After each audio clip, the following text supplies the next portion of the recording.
Hi, you are listening to the Conflict and Development in Africa podcast. This podcast is for policymakers, governments, researchers, students, businesses, and anyone that is interested in conflict and development issues in Africa. On this podcast, we hear from experts from across Africa and the world. Your host, Dr. Michael Nwankpa, will ask the questions you would want answers to. Michael Nwankpa has an extensive experience spanning over a decade studying, researching, writing, and consulting on conflict and development issues in Africa.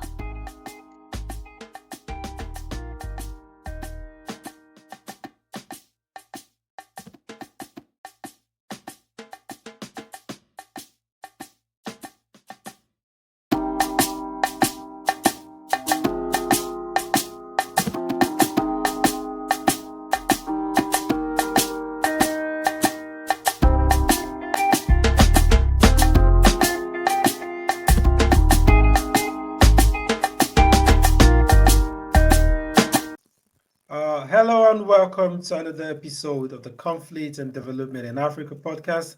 I'm your host, Dr. Michael Nwankpa. Today, we're going to do a sequel to our previous episode on artificial intelligence and development. In today's episode, we're going to focus on artificial intelligence and conflict, or the use of artificial intelligence by non-state armed groups and rogue states. I'm joined by a very important guest, Mr. Vlok. Andre is a conflict resolution specialist. He's an arbitrator, a mediator, negotiator, and author. He's the author of his most recent book. It's titled Hamlet's Mirror, Conflict and Artificial Intelligence. Andre, I'm very delighted to have you join me today, and I look forward to a very great conversation. Thank you for the invitation, Doc. It's great to spend some time with you. Brilliant. So let me start off like this. We've seen that artificial intelligence can be used in a very positive way, but it can also be used in an adverse way.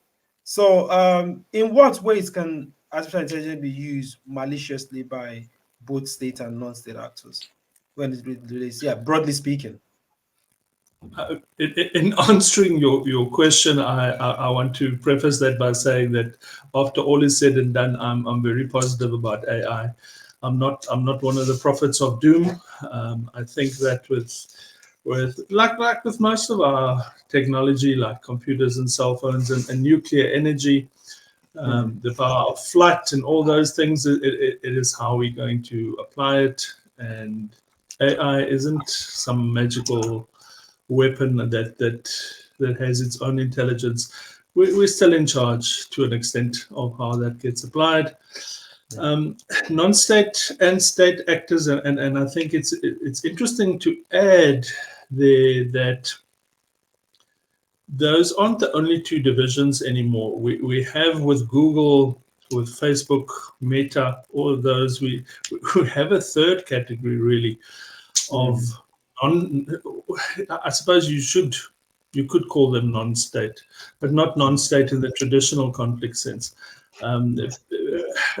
Absolute monopolies, independent, stateless organizations, really, that are so powerful, and they, of course, are using AI as we speak. They give us the platform on which we have this discussion. So certainly, artificial intelligence can, by all of those people, be and it's already being abused. If we have enough time, we'll dig into the nuances of that. There's the obvious level, where AI, according to the argument, it replaces us in the workplace. It can be abused to influence our opinions. In Hamlet's Mirror, my book on AI and conflict, we delve into that very deeply. Where if I am only always faced with one opinion in my silo, if social media, if AI tweaks the information that comes in, and I base my John is a bad man, I shouldn't vote for him ever. And that's all I ever get. And the algorithms always tell me that. Is that still democracy? Is that free will? Am I really expressing my opinion? We have deep fakes, we have synthetic reality, we have cyber crimes, all used by non-state, let's be honest, by state actors as well. So the technology is absolutely wonderful, and as human history shows us, we anything wonderful, any good technology we get, it also has an edge, a potential bad side. Interesting, very, very interesting. I'm glad that you expand the scope of the actors that can deploy artificial intelligence. And we've seen it. We've seen it in elections in America. We've seen it in elections even in the UK. How this artificial intelligence can be manipulated.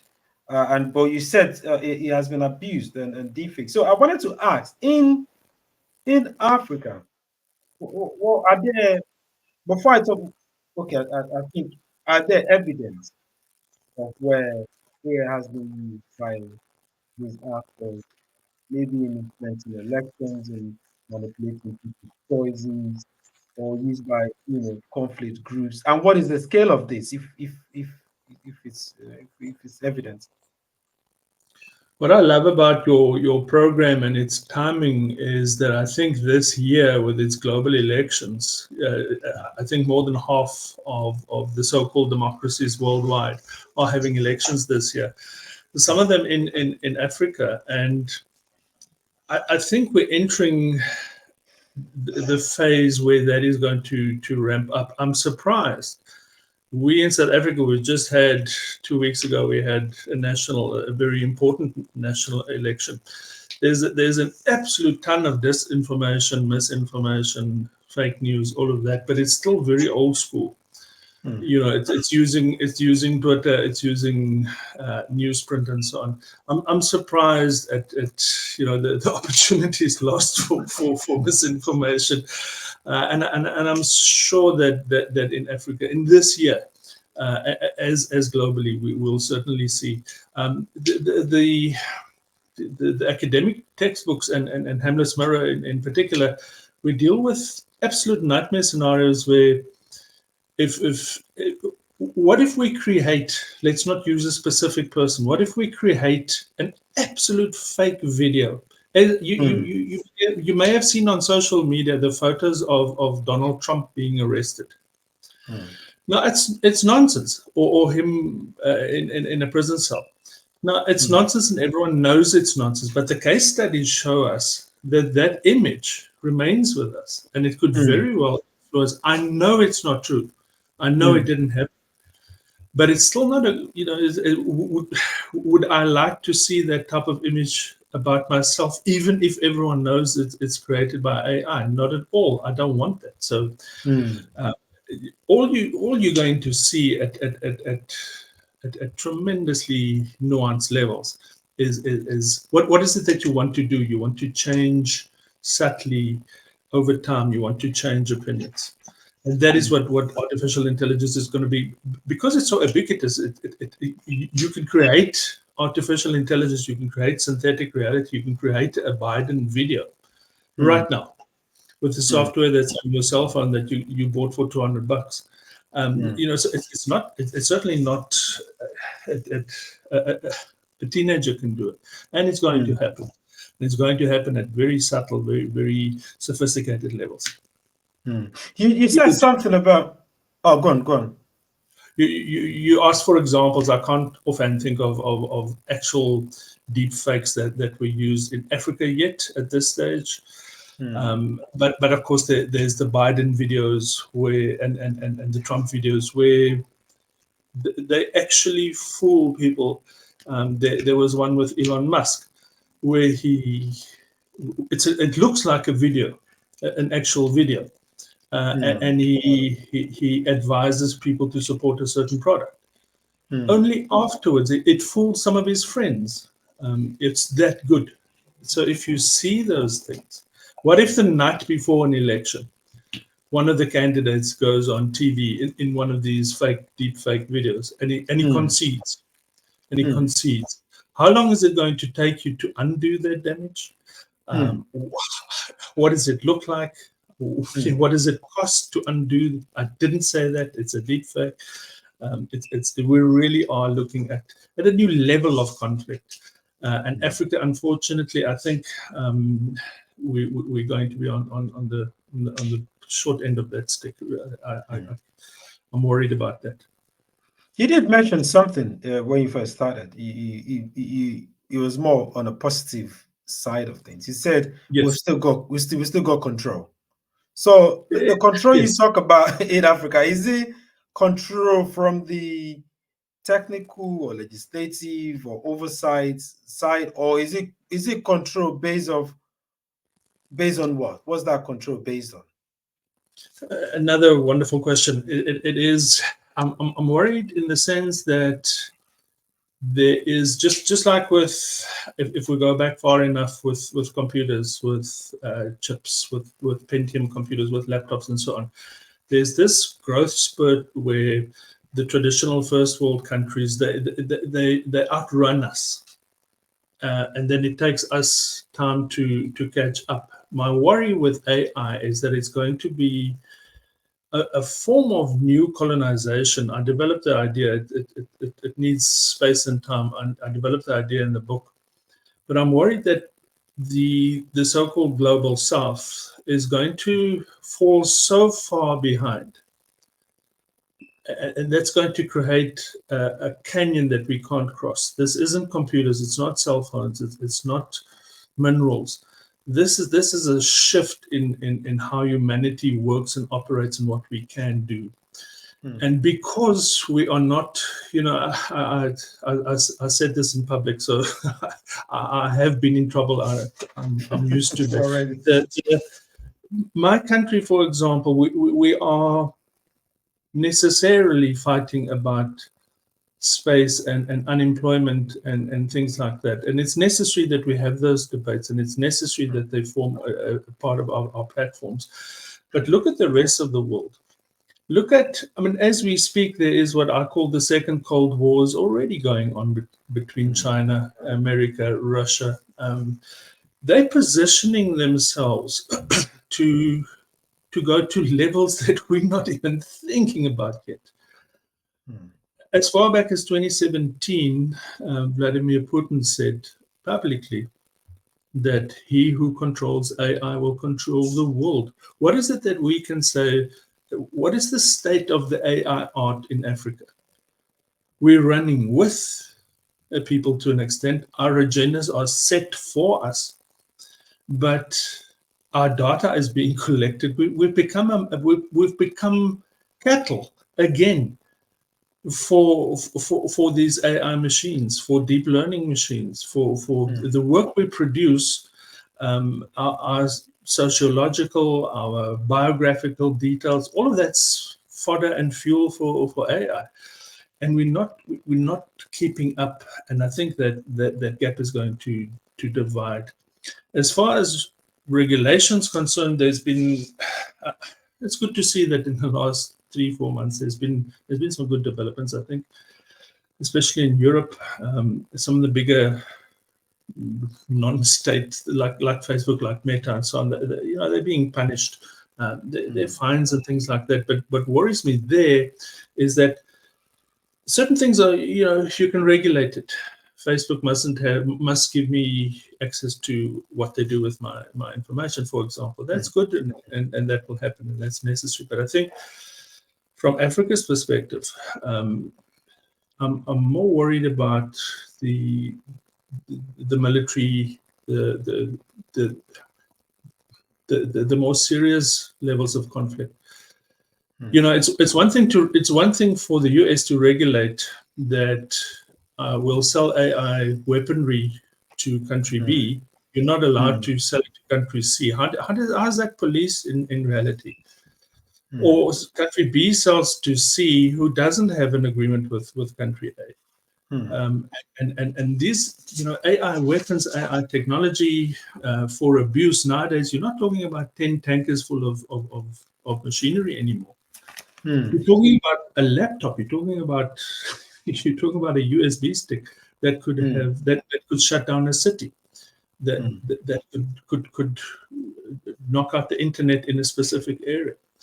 So I'm worried that these the regulation and so on, at some level, I think it forms, excuse the skepticism, but I think, again, like in days of old, it is going to be used to limit us. Just like with some of the environmental arguments, Africa is going to find itself, if we don't wake up very quickly, it's going to find itself in a space where we're behind and fatally behind.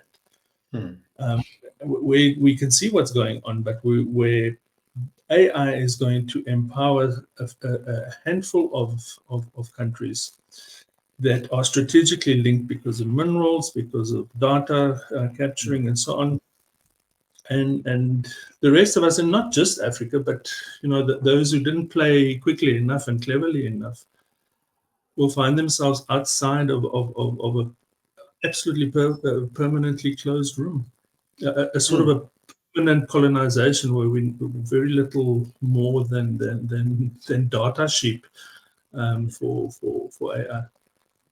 Very, very interesting. I'm glad you mentioned the geopolitical competition that is arising in Africa, which, like Riley said, is like the Second World Cold War, and we're seeing not just the major powers. We also have we have middle powers. We have Turkey. We have Saudi Arabia. We have all of these people's interest in Africa. But one country that has stood out, which I understand, it's within the competition between the US, is Russia. And Russia has been accused of misinformation, disinformation in the Sahel and in all of these places where we see coup coming on.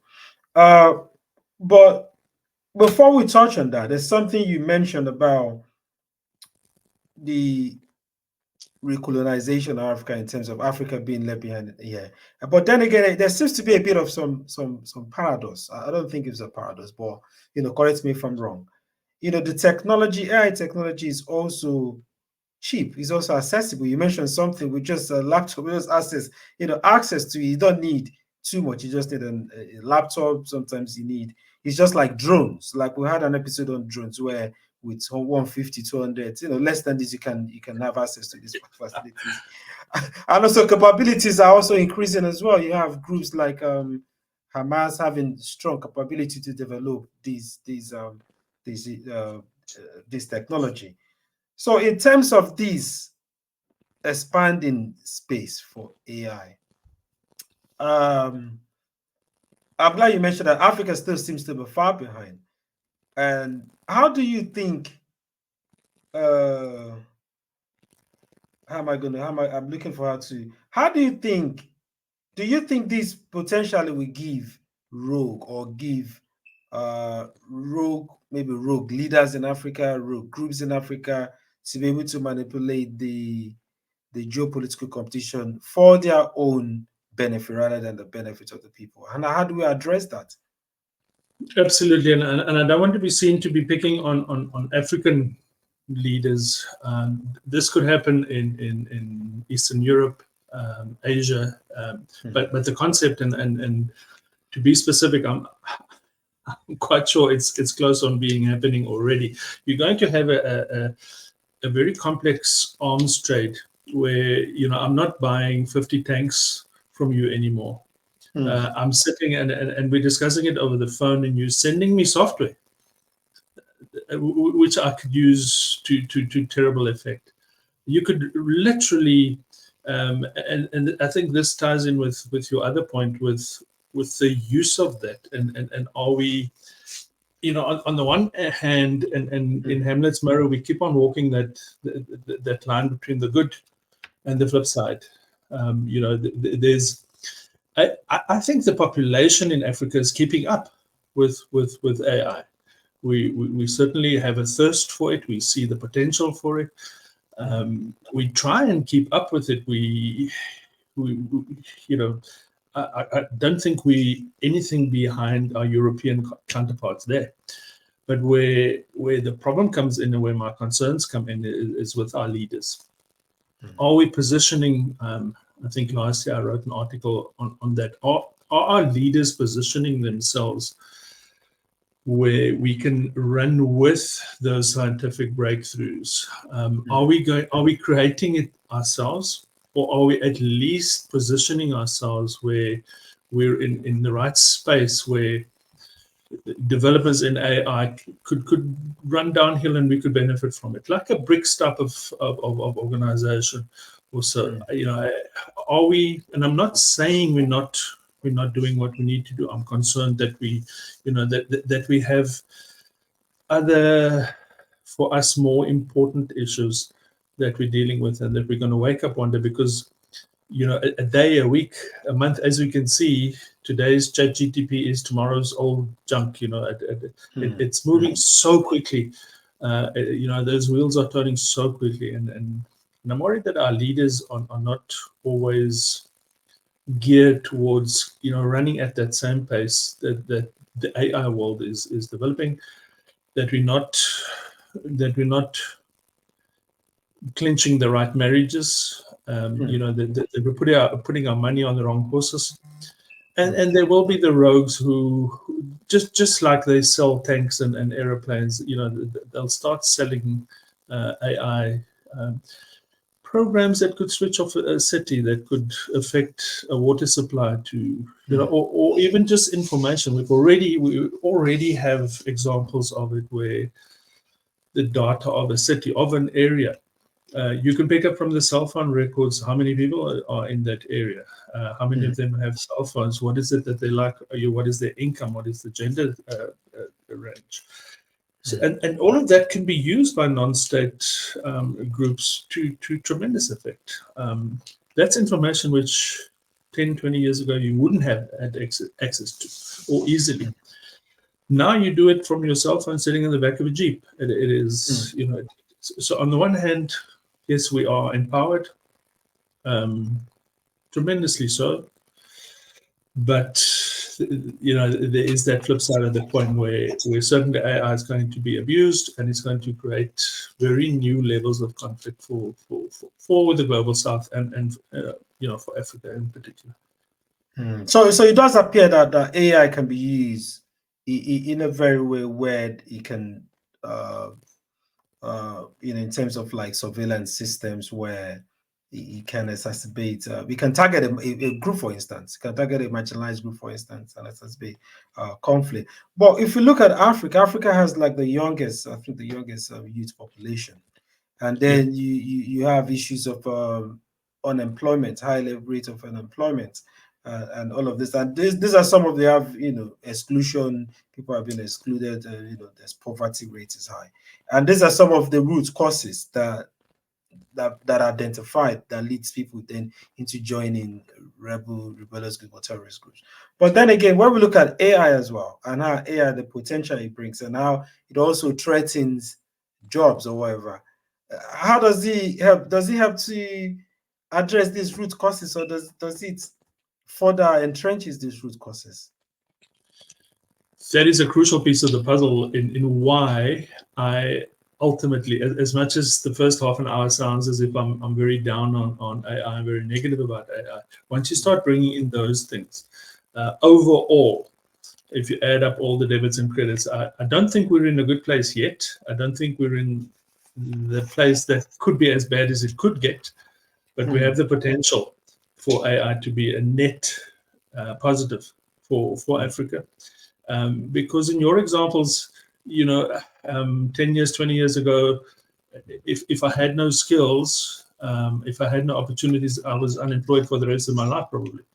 AI now is, and there are wonderful examples of jobs that are being created merely because AI exists. It brings solutions, but that is the wonderful challenge that I think lies before our leaders. What are we going to do with this wonderful thing? It can end unemployment. We deal in my book. We deal with a universal income. AI can, if we believe the hype, and if we reach its potential, it can create, it can make possible a universal income. For it could remove in a decade or two, it could remove the very debate around unemployment, about people not having money. So there's this tremendous potential, a truly world-changing potential. But as before, like with nuclear, what are we going to do with it? Are we going to blow each other up, or are we going to run our cities on? It is as far as Africa is concerned, I think it's an absolutely critical crossroads that we're at, and so much responsibility lies on our leaders to run with the rest of the world, keep that relationships going, see to it that we're in the right places, see to it that we create, that we co-create part of the potential of AI. So if we look at, you did mention that there's some new legislations in the last, I think you said last 3-4 months we've seen, so what are these legislations and who are these? Is it the AU? Who are the people that are bringing these legislations that you mentioned? AU is talking about it, NATO is talking about it. The real heavy lifting at this stage is being done by the EU to an extent, and in a rather confrontational manner. And surprisingly, the US. The US is coming in, but the debates, if you start reading them, and some of the documents that are in draft form or final form that are seeing the light of day. If you understand AI, you see how absolutely, the documents are simply not designed. Our thinking, our legislation. How do you legislate the transfer of AI? How do you police these things? How do you prevent? It's like gun laws in the US trying to stop school shootings. If I want to buy a gun, there's a law there, yes, but it doesn't stop. So I'm not saying we don't need regulation. Of course we do, as much as possible. But some of the efforts out there at this stage is straight from the 80s. It's really going to fall apart the first time there's any real pressure on it. And really, other people, some academics have been quite scathing about that. They say that those regulatory efforts, we're really just trying to make ourselves feel better. It's really just guardrails to keep the population happy. That see there, we've got it. It won't be bad. It's all right. Approve it. Can we have more money?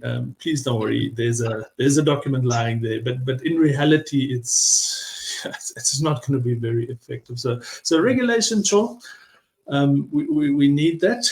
I'm not against that. I'm just skeptical as to a rogue leader in Asia who wants to buy harmful AI technology, let's say military AI technology.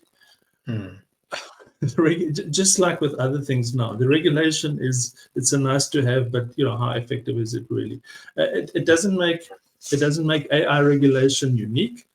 How effective have we regulated other military, more conventional military exchanges and sales? So I'm not saying that. I am saying that this is more harmful. This is a much bigger toy. This is far more dangerous. And as bad as it is to have, for a rogue leader to have 50 tanks, if that rogue leader now has the technology that can switch off my city's lights with a flick of a switch, or to be used with cybercrime, as a lot of these non-state actors are starting to do. You're aware of what Boko Haram did with with their efforts, as an example. That's AI running at such a pace. It is, you've got your black box problem where it's not it's AI has gone to another level. It's not, pre-AI, we needed to understand the computer. I needed to understand what your computer can do so that I can computer to block you. AI is it runs at speeds. It can do things that the human mind can't, like with cybersecurity. You can't think about it. You need similar software. And I think that is, you need regulation, but you're going to, on an ongoing basis, those who regard themselves as the keepers of the good, they will simply have to have better tools, better AI to prevent things, as I suppose we're doing with computer crime already, with conventional military, but regulation in itself is a very limited debate in my view. I agree with you. And then again, there's something important that you mentioned that I've also mentioned in my research, that many of the policies that in Africa, like for Nigeria, for instance, where I've got very strong experience, is that the policies, no matter how laudable they are always externally driven. They're always, you mentioned, we've just put these policies on paper, they look good, but in practice, they're very less effective, or less. They're not internally driven, just like what you're saying. These things are not ones that are driven internally. They are ones that are influenced either from the US, maybe as aid conditions and all of that. But if you look at in terms of resources, so we've seen one place where we've seen in the Congo, we've seen a very, very strong geopolitical competition between China and particularly the US, and other people as well.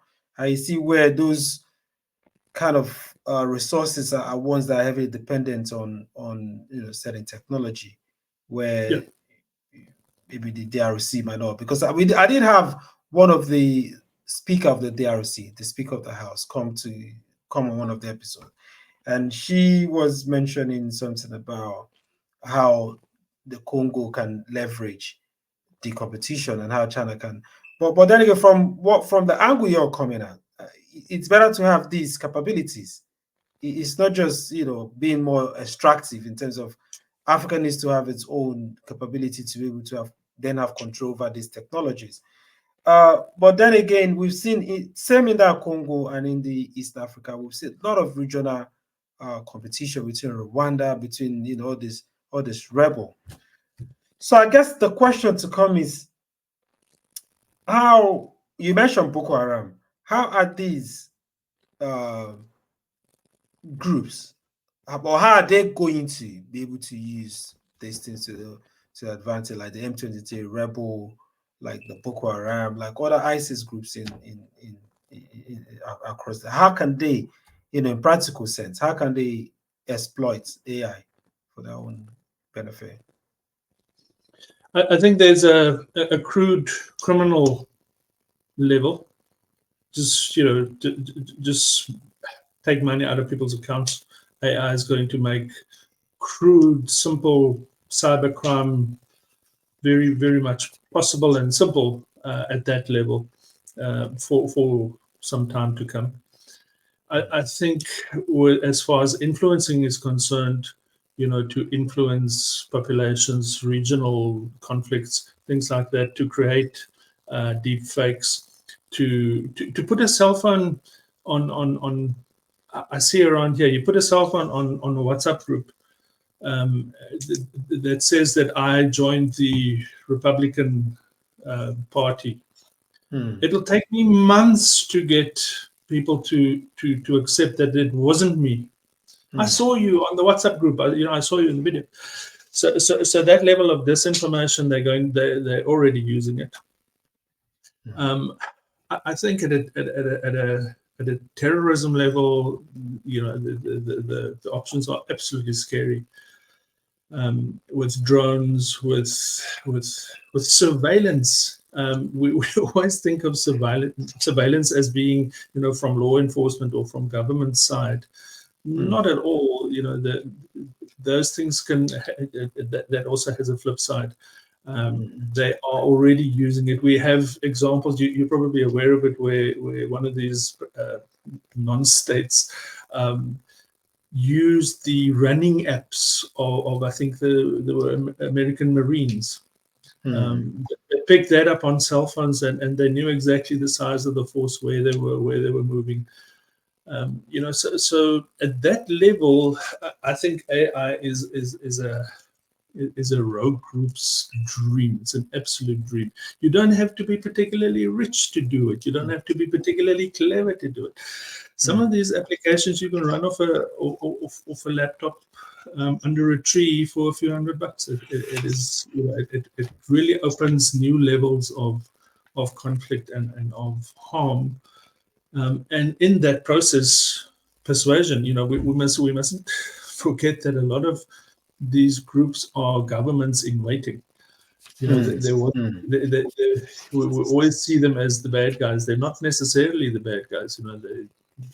They may be kept from democratic rule. So all of these things are absolutely fascinating, and it's worldwide. We're already seeing AI being absolutely essential in war, in conventional war, and the running of systems, the running of machines. Your earlier juxtaposition between good and bad is if AI reduces the human component of war in Africa. We'd like to think of that as a good thing. Instead of 500 of my people going to fight against 500 of yours, we'd have 10 on each side, and we'd each have 5,000 drones to try and take each other's cities. So, at that level, maybe it could work. It could have its benefit, but it could also, AI brings with it a lot more destructive capabilities, easier accessible. That whole asymmetry of war can be cancelled by AI, and that's not always a good thing. Interesting. But before I come to the last question, again, I think we've just talked about the negative side. There are also positive side in terms when it relates to conflict resolution, or maybe in terms of like humanitarian responses, in terms of aid delivery. We've seen. I think it's in Gaza now. I think we've seen, maybe I'm not sure if I'm correct. Maybe the use of drones to deliver. There's been difficulty in delivering aid to people in Gaza. I think they've deployed some kind of like technology in doing that. So, correct. What opportunities does AI offer in terms of, can it support humanitarian response and they deliver in African conflict zones? What other positive can it yield in Africa? You could run an entire program on just that question, Doc. It really is. It is medical access. You could, from a distance, a specialist in London could assist people via AI in Lagos, in Johannesburg, in a regional conflict zone. Food, medical aid, water can be delivered via drones. You could gather information on environmental issues. It is really, the sky is the limit as far as the positives are concerned. Inaccessible, even with elections. People can be given access to services, access to participation in processes that they simply never could consider possible. Now, there is I deal with that quite a lot in Hamlet's Mirror. With if we can get our leaders and ourselves to focus on those things, this is really exciting times. This is the start of this is the equivalent of the discovery of flight. It's really big. It's bigger than that. I wanted to. I agree with you. It's just like everything in life. There's the duality of life. That's right. Things have a single thing can be used positively. It can also be used negatively. It depends on how you use it. But let me conclude by asking you to give a summary of Hamlet Mirror, your book, and tell us some of the ratifications or some of the conclusions or some of the recommendations that you, and how that benefits Africa. So if you can conclude on that note, that would be great. That would be great. Okay, thank you. The book is premised on that duality of the potential good, the potential bad, and in the middle, right throughout the book, to the conclusion, we find ourselves. We find ourselves in charge of the good and the bad, of the decisions we're making. AI, if is already potentially changing the definition of what it means to be a human. Human interaction, human participation. What if we stop working? What if we don't have to work?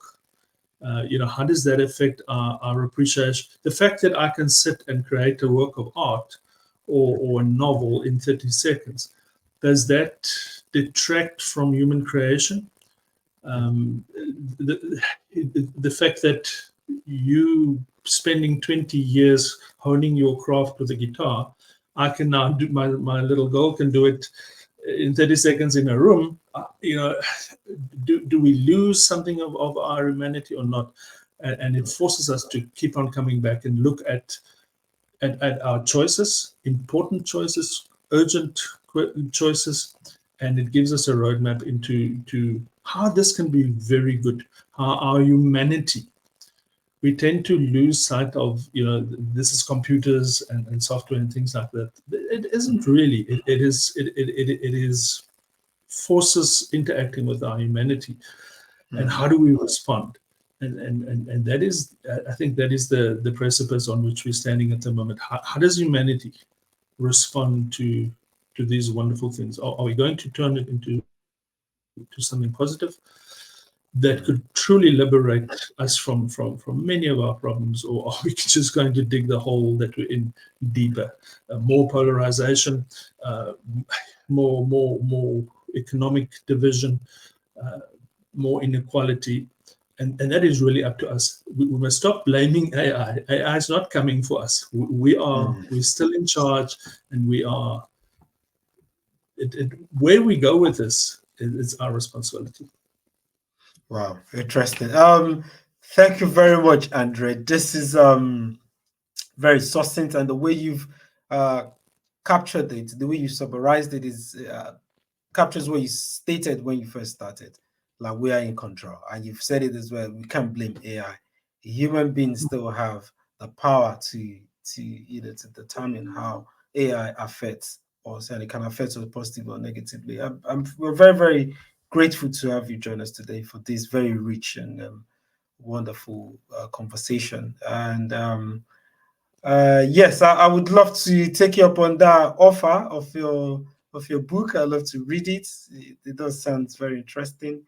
And once this is going to be published, we would let you know, so you help share among your network. And yeah, we'll Thank you. It was wonderful. I really enjoyed it. Thank you, Andre. Have a great day. All the best with your work. And you too. Bye-bye. Bye.